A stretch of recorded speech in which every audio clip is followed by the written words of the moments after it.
저는 얼마 전에 제 고양이 송이를 잃었습니다. 그리고 홍차가 가고 다시 얼마 후에 고거를 또 잃었습니다. 물론 모두 10년, 20년을 키운 아이들이고요. 하나하나 정해진 수명이라는 틀 안에서 심장병으로 혹은 종양으로 수의사인 저조차도 어쩔 수 없는 여러 사연을 가지고 갔습니다. 그래도 사실은 마음이 아픈 건 사실입니다. 살아있는 모든 것은요, 수명이라는 어떤 한계가 정해지고 그 한계 안에서 살다가 결국은 죽음을 맞이하게 됩니다. 그리고 함께 시간과 또 삶을 공유한 우리는요, 남아서 나름의 힘든 시간 속을 보내게 되는 겁니다. 자, 저는 수의사 윤쌤이고요. 오늘은 우리를 힘들게 하는 대표적인 상실감 중 하나인 펫롯에 대해서 여러분과 한번 이야기를 나눠볼까 합니다. 우선 첫째로요, 여러분이 힘든 건 사실 정상입니다. 반려동물을 잃은 여러분의 슬프고 힘든 감정은요, 지극히 정상적이며 통계적으로 70% 이상의 사람이 사람과의 관계에서 혹은 사회생활에서 한동안 어려움을 겪는다 그럽니다. 여러분이 고양이의 죽음으로 느끼는 이 갑작스런 상실감은요, 자신이나 혹은 수의사에 대한 분노, 그리고 죄책감과 고양이와 행복했던 순간의 기억 등이 머릿속으로 막 뒤죽박죽되면서 수많은 감정이 한동안 여러분을 괴롭힐 것입니다. 처음 한동안은요, 충격으로 좀 무감각해지기도 합니다. 좀 넘해지는 거죠. 본인 스스로가 정말 아무렇지 않다고 느끼기도 합니다. 그러다가 어느 순간에 여러 감정이 뒤섞인 굉장히 이해할 수 없는 감정들이 훅 하고 몰려오기 시작합니다. 그리고 조금 더 지나면은요, 후회와 죄책감이라는 감정이 몰려오기 시작합니다. 아, 왜 건강검진 안 받았지? 아, 그때 다른 병원을 가봤어야 하나? 왜 그때 만난 것을 주지 못했을까? 왜 아프다는 것을 내가 몰랐지? 아, 난 주인으로서 자격이 없었나? 사실 수의사인 저조차도 했던 수많은 의문들이 여러분을 괴롭히기 시작할 것입니다. 그리고 만약에 여러분이 이전에 이런 비슷한 상실을 겪었다면요, 이미 잊고 있었던 굉장히 오래된 상실감의 기억까지 같이 떠오르면서 더욱더 힘들어지게 될지도 모릅니다. 하지만은요, 상실감과 깊은 슬픔은요, 사랑하는 대상의 상실에 대한 필요하고 또 피할 수 없는 건강한, 사실은 정상적인 반응입니다. 아이러니하게도요, 이런 슬픔과 상실감이라는 힘든 감정이요, 우리 자신을 보호하고 또 삶을 지속하기 위한 정상적이고 건강한 반응이란 것입니다. 또 두 번째로 여러분이 알아야 될 것은요, 사람에 따라 아파하는 방식도 또 기간도 다르다는 겁니다. 사람 개개마다요, 슬픔을 느끼고 표현하는 방식은 다르고요, 그 기간은 수주에서 수개월 혹은 수년이 걸릴 수도 있습니다. 이런 상실감을 받아들이고 느끼는 방식과 기간이 다양한 이유는요, 여러분 모두가 각기 다른 삶의 경험과 기질을 갖고 있기 때문입니다. 이런 개개인의 차이가요, 상실을 표현하는 방식을 결정합니다. 어떤 사람은 하루 정도 슬퍼하다가 다시 정상으로 돌아와 정상적인 생활을 합니다. 하지만 아주 오랫동안 속으로만 아파하는 사람도 있습니다. 또 어떤 분들은요, 몇 날 며칠을 사회생활도 대인관계도 제대로 못하고요, 굉장히 깊은 상실감과 절망감에 사로잡혀 있다가 완전히 확 하고 회복해버리는 경우도 있습니다. 여러분들이 느끼고 표현하는 다양한 상실에 따른 반응들은요, 사실은 모두 정상인 것입니다. 표현하는 방식이 다른 이유는요, 삶의 경험이 서로 다르고 또 떠나간 고양이와의 관계가 다르고 성별과 문화가 다르고 또 종교가 다르고 죽음 당시의 상황이 다르고 또 현재 여러분의 상황이 다 다르기 때문에 그렇습니다. 여러분들이 기본적으로 씻고 밥 먹고 또 밖에 나가는 등의 일상생활을 며칠 동안 계속할 수 없는 경우가 아니라면요, 여러분이 느끼는 상실감의 정도는 정상입니다. 저는 지금요, 공주라는 시추종의 강아지도 키우고 있습니다.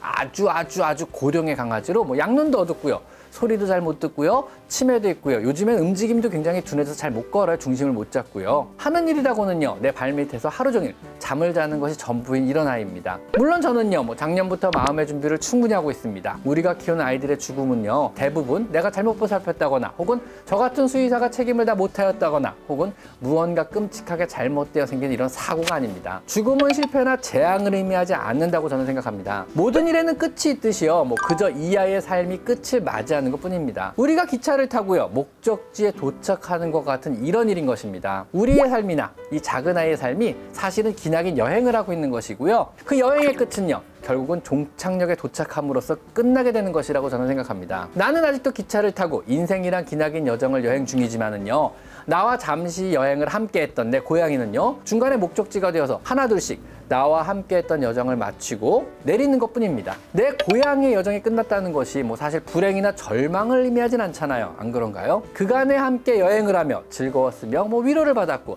내 삶을 풍요롭게 해주었으며 나를 외롭지 않게 해주었으며 좋은 기억을 많이 남겨주었지 않은가요? 우리 모두는요, 언젠가는 종착지를 만납니다. 사랑하는 이의 죽음을 또 헤어짐을 원하는 사람은 아무도 없겠지만은요, 결국은 죽는다는 또 헤어져야 한다는 사실을 부정하는 것은요, 아무런 도움이 되지 않습니다. 무엇이든요, 삶이라는 여행은요, 끝이 있음을 받아들일 때 슬픔과 상실감을 겪는 나 자신을 더 잘 돌아보고 추억이라는 좋은 기억으로 남기고 극복할 수 있지 않을까요?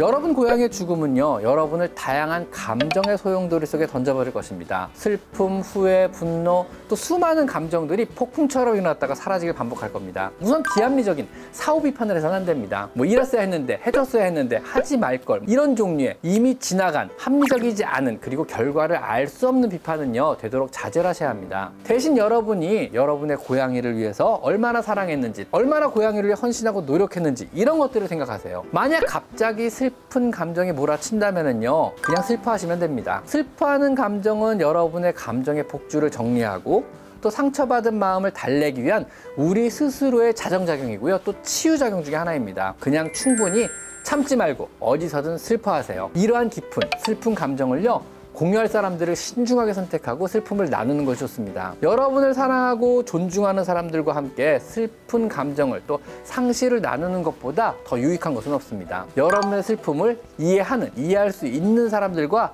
함께 슬픔을 나누시는 것이 좋습니다. 하지만 기억하셔야 할 것은요, 생각보다요, 많은 사람들이 고양이 같은 반려동물을요, 우리와 같은 방식으로 생각하지 않기 때문에요, 여러분의 슬픔을 이해하지 못할 수도 있습니다. 뭐 때로는요, 뭐 그저 고양이 한 마리 뿐이잖아, 뭐군요, 빨리 잊어버리고 한 마리 새로 사면 되잖아, 뭐 이런 말로 오히려 우리를 더 힘들게 할 수도 있습니다. 고양이와 삶의 한 부분을 공유해보지 못한 사람들은요, 이런 상실감이 사람 가족을 잃은 슬픔과 동일하다는 것을 절대로 이해하지 못합니다. 생각보다 많은 사람들이요, 동물을 돈을 주면 언제든지 구입할 수 있는 비생물로 구분하는 경우는 정말 많습니다. 나의 상실감을 이해해줄 수 있는 사람들과만 이런 감정은 공유하시는 것이 좋습니다. 비슷한 경험을 가진 사람들과 온라인에서 보는 것도 괜찮습니다. 페북이나 인스타그램을 통해 고양이를 키우는 친구들이 많다면은요, 거기서 지지와 위로를 받는 것도 좋습니다. 또 비슷한 경험을 가진 사람들의 온라인 지지를 받는 것도 정말 큰 힘이 되기도 합니다. 혹은요, 뭐 너무 심각하고 또 힘들어서 일상생활에 오랫동안 어려움을 겪는다면요, 적극적으로 정신과 선생님과 상담을 하며 한동안 치료가 필요할 수도 있습니다. 여러분이 느끼는 깊은 상실감은요, 스트레스와 동일하기 때문에 여러분의 많은 것을 빼앗아갈 수도 있습니다. 그렇기 때문에 가급적 건강을 유지하기 위해 노력을 하셔야만 합니다. 매 식사를 루틴하게 하시고요, 매일 생활을 되도록 루틴하게 하는 것이 좋습니다. 만약 사회생활과 대인관계에 한동안 어려움을 겪으신다면요, 휴가를 내고 한동안 휴식을 취할 것을 권장드립니다. 시간이란 것은요, 결국 여러분의 상실감을 치유해주고 또 추억이라는 좋은 기억으로 남아주겠지만은요, 그 사이에 여러분의 건강이 나빠지지 않도록은요, 스스로 노력을 기울여야만 하는 겁니다. 자, 그러면은요, 새로운 고양이를 키우는 건 도움이 될까요? 제 경험상 그리 권장드리고 싶지는 않습니다. 어떤 경우에도요, 새 고양이가 무지개 다리 걷는 고양이의 대체제가 돼서는 안 됩니다. 새로운 동물을 들이게 된다면은요, 그것은요, 여러분의 상실감이 완전히 사라지고 마음의 정리가 끝난다면 그때 새로운 동물 들일 것을 권장드립니다. 마음의 정리가 안 된 상태에서요, 새로 들어온 고양이는요, 이전 고양이의 기억과 맞물려 버리기 때문에 뭐 이 아이는 안 그랬는데 넌 왜 그러니, 뭐 넌 그러면 안 되는데, 뭐 이런 종류의 비교 대상이 돼서는 절대로 안 되는 것입니다. 새로 들어온 아이는요, 그 아이와 여러분이 새로운 관계를 새로 맺고 새로운 삶을 시작해야 하는 것입니다. 새 출발을 해야 되는 거죠. 여행을 다시 새로 시작해야 되니까요.